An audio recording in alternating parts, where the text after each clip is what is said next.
बसौँ मान्य सदस्य। सभामुखले कति बेला निर्णय गर्ने त्यो सभामुखलाई थाहा छ मान्य सदस्य। बसौँ, मैले पढेको छु त्यो मुद्दा।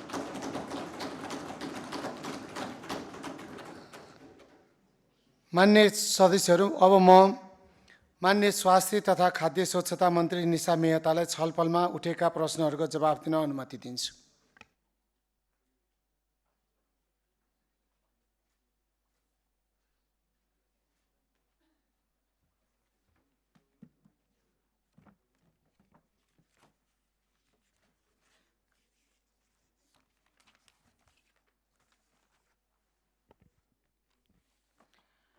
सम्मानीय सभामुख महोदय, नेपाललाई स्वास्थ्य क्षेत्रमा आत्मनिर्भर बनाउँदै लैजान, समतामूलक विशेषज्ञ स्वास्थ्य सेवा प्रवाह गर्न, नागरिकलाई स्तरीय स्वास्थ्य सेवा प्रदान गर्न, स्वास्थ्य सम्बन्धी उच्च स्तरीय अध्ययन र अनुसन्धानको प्रावधान गर्न एवं स्वास्थ्य क्षेत्रलाई आवश्यक पर्ने जनशक्ति तयार गर्न स्वास्थ्य विज्ञान प्रतिष्ठानको स्थापना गरिएको। स्वास्थ्य विज्ञान प्रतिष्ठान आफ्नै छुट्टा छुट्टै ऐनद्वारा गठन भई सञ्चालनमा रहेका छन्। विभिन्न स्वास्थ्य विज्ञान प्रतिष्ठानका पदाधिकारीहरू संरचना, पदावधि, सेवा सुविधा लगायतका विषयमा विविधता रहेको कारण एकरूपता ल्याउन सकिएको छैन। यसरी फरक फरक व्यवस्था हुँदा राज्यलाई अधिक विनियोजन भार पर्नेदेखि प्रशासनिक जटिलताहरू समेत देखा पर्ने गरेको छ। अतः देशको स्वास्थ्य सेवामा महत्त्वपूर्ण भूमिका रहेको स्वास्थ्य विज्ञान प्रतिष्ठानलाई व्यवस्थित र प्रभावकारी रूपमा सञ्चालन गर्नु अपरिहार्य रहेको छ। नेपाल सरकारद्वारा जारी स्वास्थ्य जनशक्ति सम्बन्धी रणनीति 2021 देखि 2030 प्रशिक्षणको आधारमा स्वास्थ्य जनशक्तिको उत्पादन गरी देशको विद्यमान स्वास्थ्य प्रणालीको माग र आवश्यकताका आधारमा नागरिकलाई स्तरीय स्वास्थ्य सेवा प्रदान गर्न, स्वास्थ्य क्षेत्रमा नयाँ चुनौतीको समाधान विधिहरू सरकारलाई सिफारिस गर्न स्थापना गरिएको स्वास्थ्य विज्ञान प्रतिष्ठानलाई व्यवस्थित र प्रभावकारी रूपमा सञ्चालन गर्न अति नै आवश्यक हुन्छ। यी विद्यमान समस्याहरूको हल गरी प्रतिष्ठानहरूमा सुशासन एवं गुणस्तरीय सेवा प्रवाहका लागि स्वास्थ्य विज्ञान प्रतिष्ठानका केही नेपाली ऐन संशोधन गर्न बनेको अध्यादेश 2083 जारी भएको हो। यस सन्दर्भमा प्रतिस्थापना विधेयक रूपमा मैले 2083 असार 14 गते सम्मानित सदनमा पेश गरेको स्वास्थ्य विज्ञान प्रतिष्ठान सम्बन्धित केही नेपाली ऐनलाई संशोधन गर्ने विधेयक 2083 मा संशोधन प्रस्ताव पेश गर्नुहुने सम्पूर्ण माननीयज्यूहरूलाई धन्यवाद व्यक्त गर्न चाहन्छु। सम्मानीय सभामुख महोदय, अब म माननीयज्यूहरूले राख्नु भएको संशोधन प्रस्तावका बारेमा जवाब दिन चाहन्छु।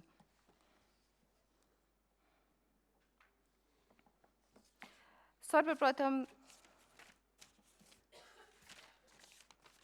माननीय आर्यन राईज्यूले राख्नुभएको बीपी कोइराला प्रतिष्ठानको उपकुलपतिको 5 वर्ष, अन्य प्रतिष्ठानहरूको 4 वर्ष बारेमा ध्यान आकर्षण भएको छ र यसलाई मैले मनन पनि गरेको छु र यो अगाडि म कुरा राख्ने गर्छु।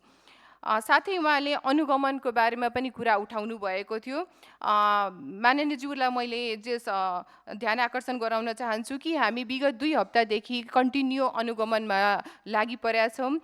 कहीँ कतै फलफुल, कहीँ तरकारी, कहीँ खाद्य सबै अनुगमन राम्ररी भइरहेको छ र हजुरलाई जानकारी गराउन चाहन्छु 2 दिन अगाडि मात्र एउटा खाद्य उद्योगमा अनुगमन गरी पानी उद्योगलाई पनि बन्द गरिएको सूचना गराउन चाहन्छु। त्यसै गरी माननीय खड्कसाईले पनि त्यस्तै कुरा उठाउनु भएको छ। बीपी कोइरालाको उपकुलपतिको 4 वर्ष, अन्य प्रतिष्ठानहरूमा 5 वर्ष, यो प्रति ध्यान आकर्षण भएको छ र यसप्रति डेफिनेटली म अगाडि राख्नेछु। यो प्रब्लम मैले सल्भ गरेको छु। त्यसै गरी माननीय सीता थपलियाज्यूले पनि कुरा सिमिलर टाइपकै कुरा राख्नु भएको छ। साथै माननीय प्रमिला कुमारी गच्छदारज्यूले पनि बीपी कोइराला प्रतिष्ठानको समय 5 वर्ष, अन्य कुलपतिहरूको 4 वर्ष किन भनेर प्रश्न राख्नु भएको छ। यसप्रति मेरो ध्यान आकर्षण भएको छ।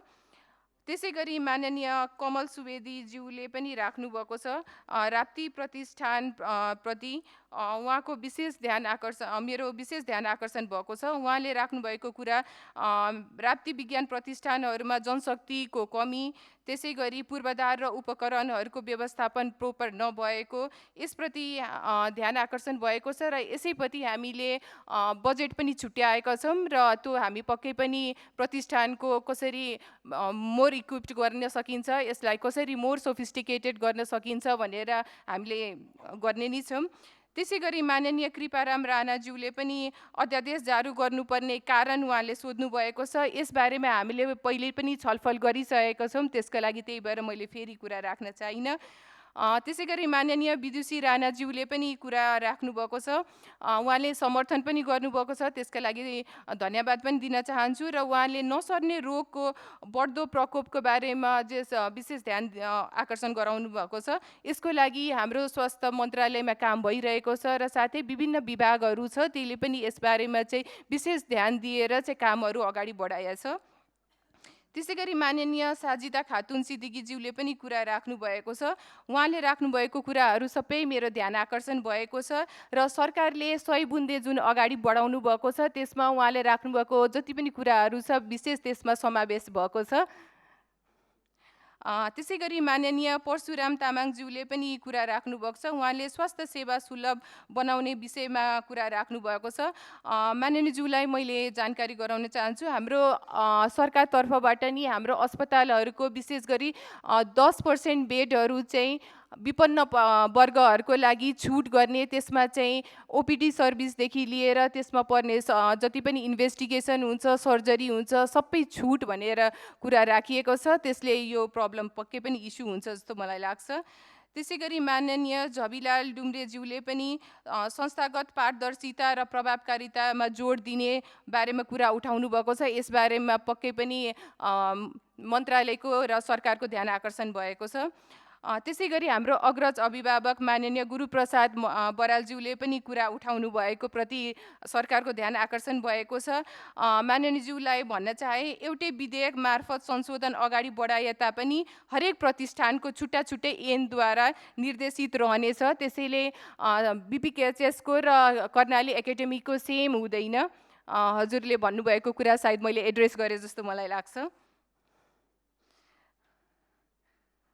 त्यसै गरी माननीय भीमकुमारी बुढा मगरले पनि कुरा छाता ऐनको बारेमा राख्नुभएको छ। मैले योभन्दा अगाडि पनि मैले भनेको छु, छाता ऐन हाम्रो मन्त्रालयको, हाम्रो सरकारको विशेष ध्यान आकर्षण भएको छ। यसमा छाता ऐन ल्याउने नै हो, तर यसप्रति डेफिनेटली एकदमै धेरै छलफल हुनुपर्छ। यसलाई कस्तो संरचना दिने, कसरी अगाडि बढाउने भनेर यो सदनमा पक्कै पनि हामी ल्याउनेछौँ, तर त्योभन्दा अगाडि हामी पनि छलफल गरिरहेका छौँ र यो सम्मानीय सदनमा पनि यो कुरा आउनेछ र त्यतिखेर पक्कै पनि यो बारेमा छलफल हुनेछ। त्यसै गरी माननीय समीक्षा बास्कोटाज्यूले पनि समर्थन पनि जनाउनु भएको छ र उहाँले राख्नुभएको कुराहरूप्रति पनि ध्यान आकर्षण भएको छ। माननीय हरिमोहन भण्डारीज्यूले पनि अस्पतालको सेवा सुविधाको बारेमा कुरा उठाउनु भएको छ। जनशक्ति र उपकरणको बारेमा पनि आवश्यकताको बारेमा कुरा उठाउनु भएको छ।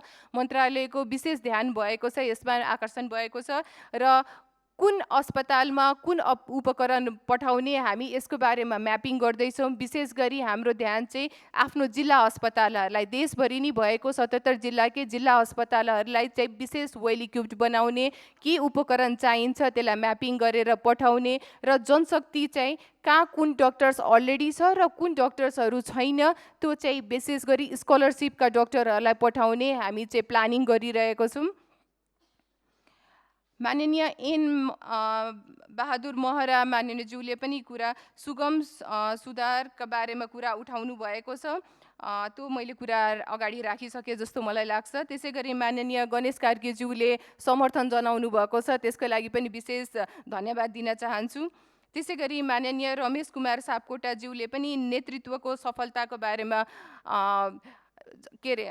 अर्गनाइजेसनहरूको चाहिँ प्रोपर कसरी अगाडि बढाउनुहुन्छ भनेर विशेष कुरा राख्नुभयो जस्तो मलाई लाग्छ। माननीयज्यूलाई लिडर कस्तो हुन्छ त्यसैले गर्दाखेरि बाँकी अन्य चिज पनि लिड गर्छ जस्तो मलाई लाग्छ। कुनै पनि प्रतिष्ठानको इफ भिसी नै हामीले राम्रो राम्रो तरिकाले ट्रान्सपेरेन्सी रूपले चयन गर्न सक्यो भने पक्कै पनि त्यो प्रतिष्ठान राम्रै हुन्छ जस्तो मलाई लाग्छ। त्यही भएर पनि अहिले हेर्नुभयो भने भिसी सेलेक्सन अहिले जुन भइरहेको छ कम्प्लिटली पारदर्शिता तरिकाले विज्ञहरूको टोलीबाट विशेष उहाँहरूको क्वालिफिकेसन, उहाँहरूको इयर अफ एक्सपिरियन्स, रिसर्च कति गर्नुभएको छ, यो सबैलाई समावेशी गरेर इन्टरभ्यू लिएर त्यो अनुसारको उहाँहरूको सेलेक्सन भइरहेछ। त्यही भएर कम्प्लिटली पारदर्शिता रूपमा भइरहेको छ। त्यसै गरी माननीय पुष्पा चौधरीज्यूले पनि औषधिको बारेमा कुरा उठाउनु भएको थियो। माननीयज्यूलाई मैले पहिले पनि यो सामान्य सदनमा मैले यो कुरा राखिसकेको छु कि विशेष गरी जति पनि हामी इन्सुरेन्समा 98 वटा ड्रग्स जुन हामी दिन्छौँ त्यसलाई चाहिँ हामी आफ्नै कन्ट्रीमा कसरी बनाउन सकिन्छ त्यसलाई चाहिँ हामीले जोड दिइरहेका छौँ। हामीले त्यसको लागि बजेट पनि छुट्याएका छौँ र हाम्रो जुन ड्रग लिमिटेड छ र वैद्यखाना जुन हाम्रो छ तिनीहरूलाई चाहिँ कसरी मोर इक्विप्ड कसरी बनाउन सकिन्छ भनेर त्यसमा चाहिँ हामी काम गरिरहेका छौँ।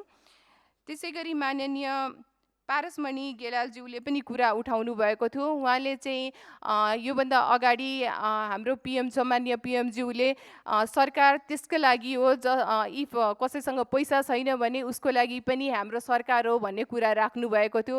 हो, पक्कै पनि सामान्यले ज्यूले भन्नुभएको कुरालाई चाहिँ हामीले विशेष ध्यान दिएको छौँ र त्यसैको लागि चाहिँ हामीले आधारभूत स्वास्थ्य सेवा कम्प्लिटली फ्री गर्ने भनेर हामीले सोचेको छौँ। जुन हाम्रो 5, 10, 15 शय्याका अस्पतालहरू छ त्यसमा आधारभूत स्वास्थ्य सेवा फ्री दिने। त्यसै गरी अन्य प्राइभेट र गभर्मेन्ट दुईटै हस्पिटलमा 10% बेड छुट्याइएको छ। विशेष गरी त्यो विपन्न परिवारहरूकै लागि हो।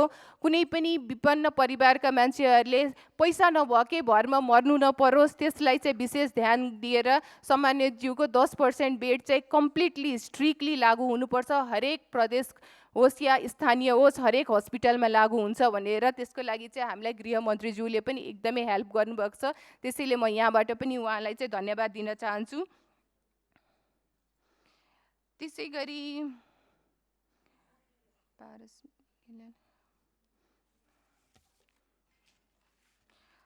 माननीय दीपक कुमार शाहज्यूले इन्सुरेन्स रिलेटेड र अन्य उहाँले सुझावहरू दिनुभएको प्रति पनि ध्यान आकर्षण भएको छ।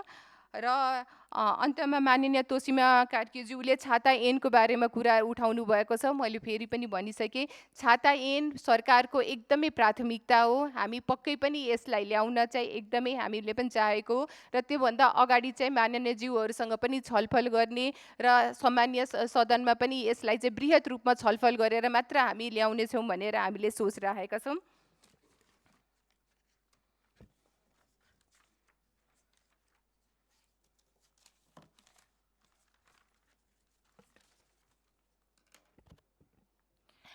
सम्माननीय सभामुख महोदय, सम्मानित सदनमा विचाराधीन रहेको स्वास्थ्य विज्ञान प्रतिष्ठान सम्बन्धित केही नेपाली ऐनलाई संशोधन गर्न बनेको विधेयक 2083 माननीय सदस्यज्यूहरूले राख्नुभएको संशोधनका विषयहरूमध्ये स्वास्थ्य विज्ञान प्रतिष्ठान पदाधिकारीहरूको पदावधि र पदाधिकारी नियुक्ति प्रक्रियाका सम्बन्धमा माननीय सदस्य निशा डाङ्गीज्यूले पेश गर्नुभएको संशोधन प्रस्तावमा उल्लेखित विषय स्वीकार गर्दछु।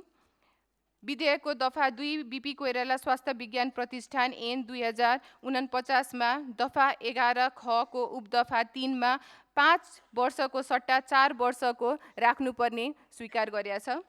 दफा 11 ग को उपदफा 1 मा उपकुलपतिको सिफारिसमा भन्ने शब्दको सट्टा मन्त्रालयले बनाएको कार्यविधि बमोजिम भन्ने शब्दहरू राख्नुपर्ने। दफा 11 ग को उपदफा 2 मा 5 वर्षको सट्टा 4 वर्ष राख्नुपर्ने। विधेयकको दफा 3 चिकित्सा विज्ञान राष्ट्रिय प्रतिष्ठान ऐन 2063 मा दफा 19 को उपदफा 1 मा उपकुलपतिको सिफारिसमा भन्ने शब्दको सट्टा मन्त्रालयले बनाएको कार्यविधि बमोजिम भन्ने शब्द राख्नुपर्ने। विधेयकको दफा 4 पाटन स्वास्थ्य विज्ञान प्रतिष्ठान ऐन 2064 मा दफा 21 को उपदफा 1 मा उपकुलपतिको सिफारिसमा भन्ने शब्दहरूको सट्टा मन्त्रालयले बनाएको कार्यविधि बमोजिम भन्ने शब्दहरू राख्नुपर्ने। दफा 22 को उपदफा 1 मा उपकुलपतिको सिफारिसमा भन्ने शब्दको सट्टा मन्त्रालयले बनाएको कार्यविधि बमोजिम भन्ने शब्दहरू राख्नुपर्ने।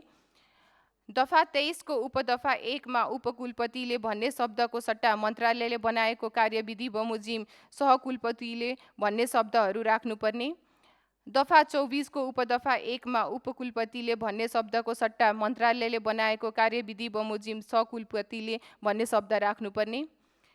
विधेयकको दफा 5 कर्णाली स्वास्थ्य विज्ञान प्रतिष्ठान ऐन 2068 मा दफा 21 को उपदफा 1 मा उपकुलपतिको सिफारिसमा भन्ने शब्दको सट्टा मन्त्रालयले बनाएको कार्यविधि बमोजिम भन्ने शब्द राख्नुपर्ने। दफा 22 को उपदफा 1 मा उपकुलपतिको सिफारिसमा भन्ने शब्दको सट्टा मन्त्रालयले बनाएको कार्यविधि बमोजिम भन्ने शब्द राख्नुपर्ने। दफा 23 को उपदफा 1 मा उपकुलपतिले भन्ने शब्दको सट्टा मन्त्रालयले बनाएको कार्यविधि बमोजिम सहकुलपतिले भन्ने शब्द राख्नुपर्ने।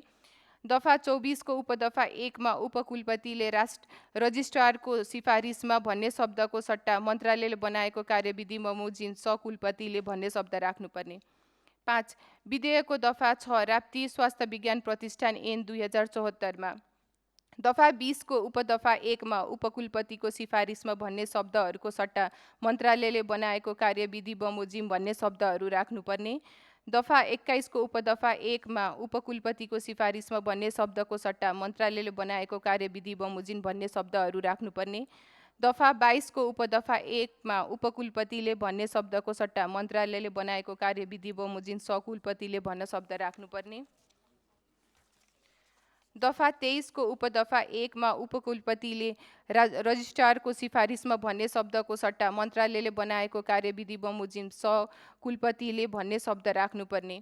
माननीय निशा डाङ्गीज्यूबाट पेश भएको उल्लेखीय संशोधन प्रस्ताव स्वीकारमा नै अन्य माननीय ज्यूहरूले पनि राख्नुभएको संशोधनहरू समेत समेटिएको बेहोरा अनुरोध गर्दै सम्मानित सदनमा विचाराधीन रहेको स्वास्थ्य विज्ञान प्रतिष्ठान सम्बन्धित केही नेपाली ऐन संशोधन गर्न बनेको विधेयक 2083 मा संशोधन प्रस्ताव राख्नुहुने तथा छलफलमा भाग लिनुहुने सम्पूर्ण माननीय ज्यूहरूलाई पुनः धन्यवाद व्यक्त गर्दछु। धन्यवाद।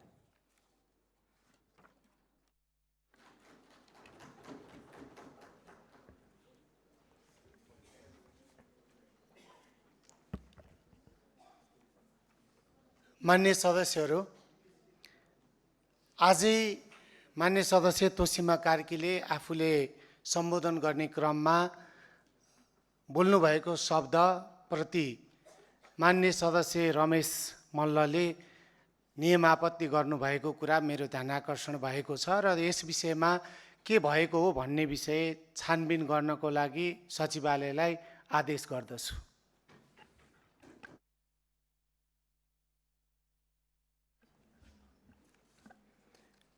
मान्य सदस्यहरू, अब यो छलफल यहीँ समाप्त हुन्छ।